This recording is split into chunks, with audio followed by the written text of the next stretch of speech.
जय हिंद दोस्तों, relatives, friends, students, teachers, शिक्षा प्रेमियों।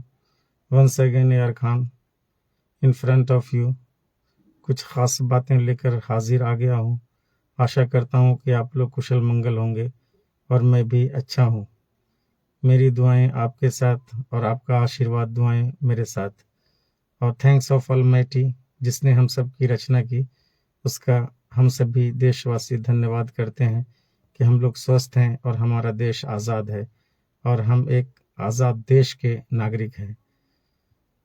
ख़ास बातें आज के लिए जो मैं कुछ आपसे कहना चाहता हूँ, जो बच्चों के लिए, स्टूडेंट्स के लिए, टीचर्स के लिए, देशवासियों के लिए, शिक्षा प्रेमियों के लिए, कि एक सॉन्ग्स है, बहुत ही प्यारा लविंग सॉन्ग्स है कि कागज़ कलम दवात ला लिख दूं दिल तेरे नाम करूं। तो ये सबसे पहले होना चाहिए कि कागज़ कलम दवात ला लिख दूं दिल तेरे नाम करूं। ऐसी ही भावना देश के लिए होनी चाहिए कि देश को अपना दिल देश के नाम होना चाहिए। हमें एक बेहतरीन देशवासी होना चाहिए। जिस देश का हम लोग नमक खाते हैं, उस देश का एक बेहतर नागरिक होना चाहिए। देश प्रेम की भावना ज़रूरी होनी चाहिए।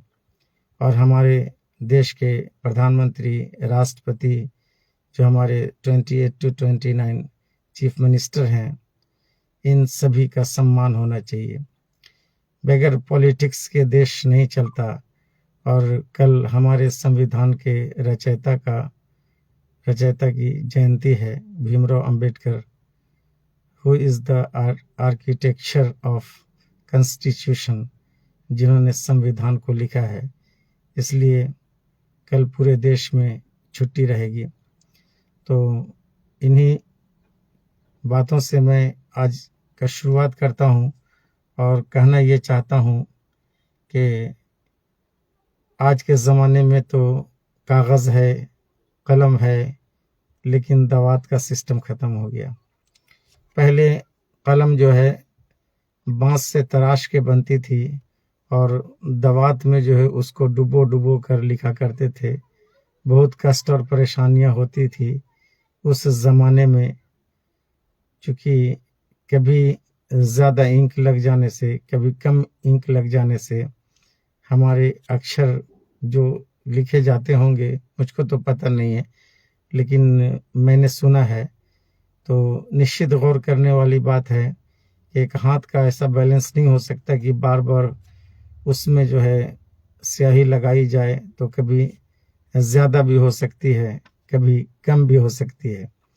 लेकिन आज के ज़माने में तो बहुत ज़्यादा बॉल पेन यूज़ होती है, क्योंकि कलमों पर एक बॉल जैसा गोल ऐसा होता है जिसके बॉल गिर जाने से जो है कलम नहीं चलती, फिर वो कागज़ फाड़ने लगती है। तो ख़ास करके बात यहाँ ये है हमारी ज़िंदगी के लिए कि हमें जिस कार्य को भी करना चाहिए, जिस कार्य में हम लोग हैं, जो काम हम लोग करते हैं, उसको खुशी खुशी करना चाहिए। कभी ये नहीं कहना चाहिए मेरा काम गड़बड़ है, मैं ये ऐसा नहीं करूँगा, मुझको बहुत तकलीफ होती है। जिससे आपका घर चलता हो, जिससे आपकी ज़रूरतें पूरी होती हो, उस कार्य को खुशी खुशी और लगातार करना चाहिए। ऐसे भी कहा जाता है कि nothing is permanent in the world. जब दुनिया में कुछ भी परमानेंट नहीं है, तो आप क्यों ऐसा सोचते हैं कि मैं फेल कर जाऊंगा। तो अक्सर कुछ लोग कहते हैं कि मुझे असफल होने का डर खाया जा रहा है। तो असफल नहीं होना है। दुनिया में कोई भी चीज़ परमानेंट और लगातार नहीं होती है। हर चीज़ में बदलाव होता है। आत्मा अमर है और शरीर नाश्वर है। आत्मा अमर है और शरीर नाश्वर है। तो हमारा जिस्म जो है ख़त्म हो जाएगा, लेकिन जो हमारी रूह है, जो बोल रही है, जो टोन, वो कभी ख़त्म नहीं होती। तो सबसे बड़ी चीज़ है। और nothing is impossible in the world और nothing is permanent in the world. दुनिया में कोई भी कार्य असंभव नहीं है और दुनिया में कुछ भी परमानेंट नहीं है। तो सबसे बड़ी चीज़ है कि फिर दुख और टेंशन किस बात का, टेंशन लेने का नहीं, टेंशन देने का। कुछ लोग कहते हैं मैं असफल हो गया तो क्या होगा, कुछ नहीं होगा। असफल होगा फिर रीस्टार्ट करेंगे, फिर से शुरू करेंगे, लेकिन डरेंगे नहीं, काम को करते रहना है। ये एक सुपर नेगेटिव थॉट है कि मैं असफल हो गया तो मेरा क्या होगा। और मैंने कई वीडियो में कहा भी है कि नेगेटिव थॉट, नकारात्मक सोच हमें आगे बढ़ने नहीं देती है।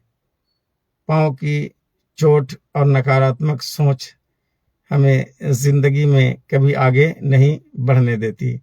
अक्सर आप देखते होंगे कि पाँव में जब चोट लग जाती है, इतना बड़ा शरीर है, लेकिन पाँव में जब मोच लग जाती है तो हमें चलने में मुश्किल होती है। इसी तरह अगर हम लोग नकारात्मक सोच रखते हैं तो हमें आगे बढ़ने में असफलता होती है और फिर असफलता ही हाथ लगती है।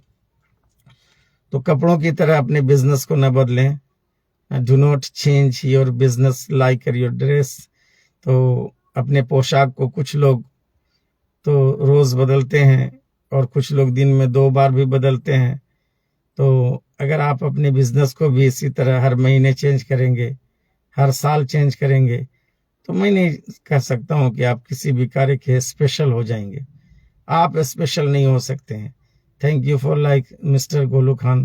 तो आपको किसी कार्य के लिए अगर स्पेशल बनना है और उस कार्य को करना है तो निरंतर और लगातार कंटिन्यूअस करते रहना है। तो आप जब तक किसी कार्य को लगातार नहीं करेंगे सफल नहीं हो सकते। और ऐसे भी आप जान लीजिए कि जिस कार्य को आप लगातार करते हैं, कंटिन्यूअस करते हैं, वही कार्य एक दिन आपको उस कार्य का एक्सपर्ट बना देता है और फिर स्पेशल हो जाते हैं। तो काम को लगातार करना है और you have to become an expert. तो आपको एक्सपर्ट बनना है। तो एक्सपर्ट बनना है तो लगातार करते जाना है ताकि लोगों को पता चल जाए कि you are the special for this job and action. तो आप इस कार्य के लिए स्पेशल हैं। तो आज का थॉट मैंने अपने कलम से खुद से लिख रखा है, क्योंकि एक लगातार जो है जहन पे बात रहती नहीं है मेरे दोस्त। तो अपने देशवासियों से, रिलेटिव्स, स्टूडेंट्स, टीचर्स, शिक्षा प्रेमियों से कहना चाहता हूँ खास एक और बात कि हर उस 20-22 वर्ष के जो बच्चे हैं, जो यूथ हैं, जो टीनेजर्स हैं, उनके लिए स्पेशल खास कहना चाहता हूँ। जो लड़के हैं, लड़कियां हैं, उनको एक चीज समझाना चाहता हूँ कि यही वो समय है, यही वो समय है जो आपका लिस्ट ऑफ गोल होना चाहिए। आपका लिस्ट ऑफ गोल होना चाहिए, लक्ष्य आपका रिटन होना चाहिए। ये लक्ष्य दिमाग में रखने से कुछ नहीं होगा। You have to manually write. और जहां पर भी आपने लिख करके रखा है, जहां पर भी आप जिस वाल में अपने लिस्ट ऑफ गोल को लिख रखा है, रीड अगेन एंड अगेन और बार बार उस लक्ष्य को पढ़िए, तभी तो आप सफल हो सकते हैं। और जिनका लिस्ट ऑफ गोल है ही नहीं, जिनका कोई एम्बिशन नहीं है, जिनका कोई एम जीवन में है ही नहीं, वो जीवन में कभी सफल हो नहीं सकते। सफल क्या, वो किसी कार्य के लायक नहीं रहेंगे। एक दिन ऐसा होगा कि वो खुद डिसाइड नहीं कर पाएंगे कि where I have to go, what I have to do, what is the exact, what is the perfect and what is my future. तो हमेशा इस बात के लिए ध्यान रखिए और अपना लिस्ट ऑफ गोल बना करके रखिए कि आप क्या बनना चाहते हैं। What do you want to become in your life. अपनी जिंदगी में आप क्या बनना चाहते हैं। तो नथिंग इज इम्पॉसिबल, आप जानते हैं। तो कुछ ऐसे भी लिस्ट ऑफ गोल बना लीजिए जो आपको लगता है कि ये इम्पॉसिबल है, और फिर आप उस लक्ष्य की प्राप्ति के लिए मेहनत करते जाइए। मैं वादा करता हूं कि जिनके पास लिस्ट ऑफ गोल है उनके लिए सफलता है, और जिनके पास लिस्ट ऑफ गोल है वो गोल का मतलब 0 है और उनके अकाउंट में कभी कुछ हो नहीं सकता। आपको अपने अकाउंट को रेज्ड करना है तो you have to make your list of goal. सबसे बड़ी चीज़ है कि जिस कार्य को आप कर रहे हैं, जिस कार्य के लिए आप प्रयास कर रहे हैं, जिस कार्य के लिए आप सोच रहे हैं, जिस कार्य के लिए आपका फ्यूचर, आपका गोल है, उसमें ह्यूमैनिटी कुछ शामिल होनी चाहिए, मानवता उसमें कुछ न कुछ होनी चाहिए। अगर जिस कार्य को आप करने जा रहे हैं अगर उसमें थोड़ी सी मानवता नहीं होगी तो आप इंसानों के बीच में जो है प्रिय नहीं हो सकते। तो आपके गोल में थोड़ी सी मानवता वाली अदा होनी चाहिए, क्योंकि humanity is make you ahead. वो आपको आगे बढ़ा सकती है, आपको सफलता की ओर ले जा सकती है। तो सबसे बड़ी चीज़ है कि लिस्ट ऑफ गोल के साथ एक चीज़ और होनी चाहिए कि reading makes you full man. Reading makes you full man. Reading books होना चाहिए। आज दुनिया में जितने भी आपको बिलियनर मिलियनर आपको दिख रहे हैं, जितनों का नाम मैंने कल के वीडियो में लिया था, इन सभी की एक गुड हैबिट है रीडिंग बुक्स। कुछ ऐसे हैं कि एक एक किताबें दिन भर में पढ़ लेते हैं, कुछ ऐसे हैं कि दो दो किताबें पढ़ लेते हैं। रीडिंग बुक्स तो होना ही चाहिए। लेकिन आज ज़्यादातर हम जो लोग जो असफल हैं, हम लोगों की ज़िंदगी में रीडिंग बुक्स का नामो निशान नहीं है। तो फिर आप ये बताइए कि how you would be millionaire and billionaire. Reading books makes you full, reading books make you full man. तो जब तक आप संपूर्ण व्यक्ति बनना चाहते हैं, थोड़ा सा मैं आज थका हुआ हूँ और हमारी नींद कम हुई है, इसलिए मेरा प्रोनाउंसिएशन थोड़ा सा अनबैलेंस हो रहा है।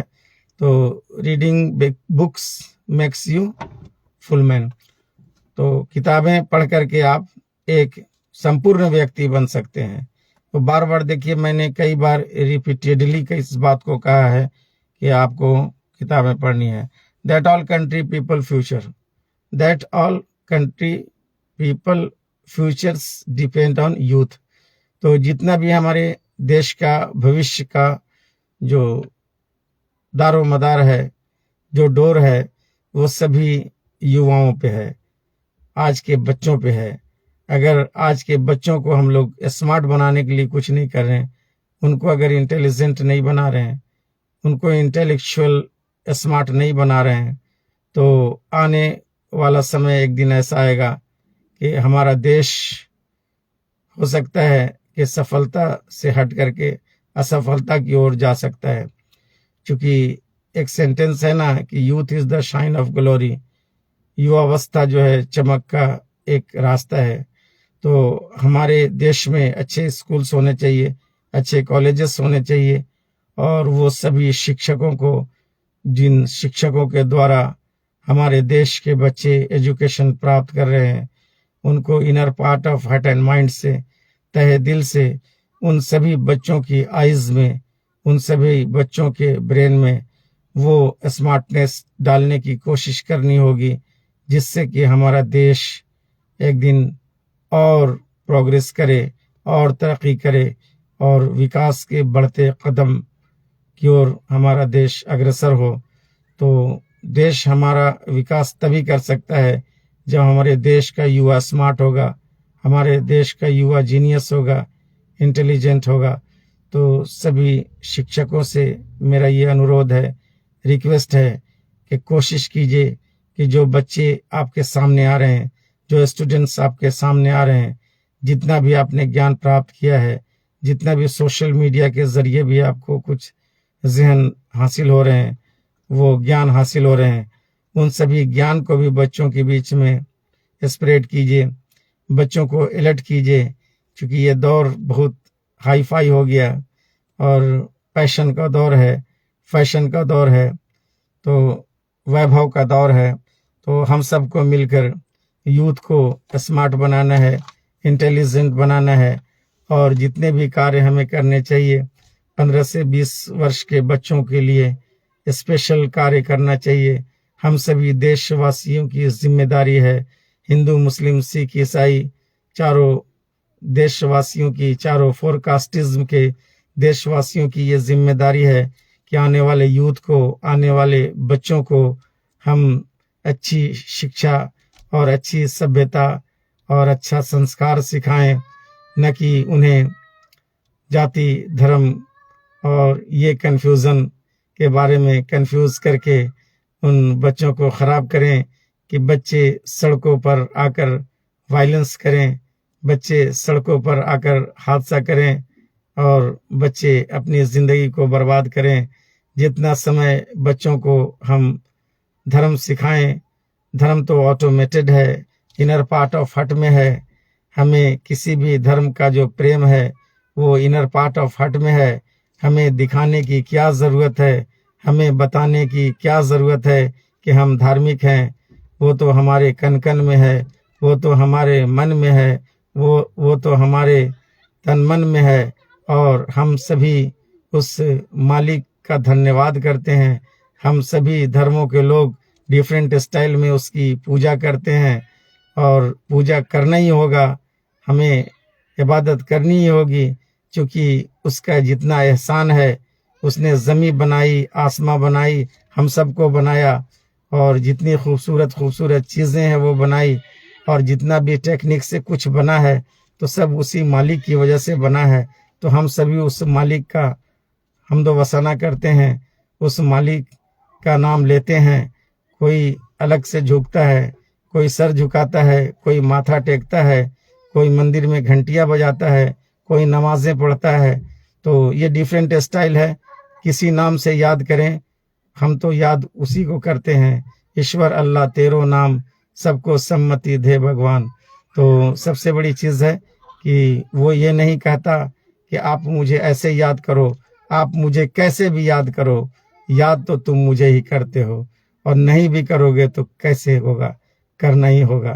तो धर्म प्रेम और रिलीजन का जो हमारा रिस्पेक्ट है, इनर पार्ट ऑफ हार्ट है। और सभी धर्मों की, पूरे देशवासियों को एक दूसरे के धर्म की इज्जत करनी चाहिए। हमें इज्जत देने से ही इज्जत मिलती है। Always we have to respect each other. इन्हीं चंद बातों से सभी देशवासियों को यार खान साहब का सैल्यूट है। और अगर मैंने कुछ अच्छा कहा है तो इसके लिए एक रिक्वेस्ट है कि वीडियो को पूरा देखें। Always watch complete my video and then see you, bye bye, have a nice day.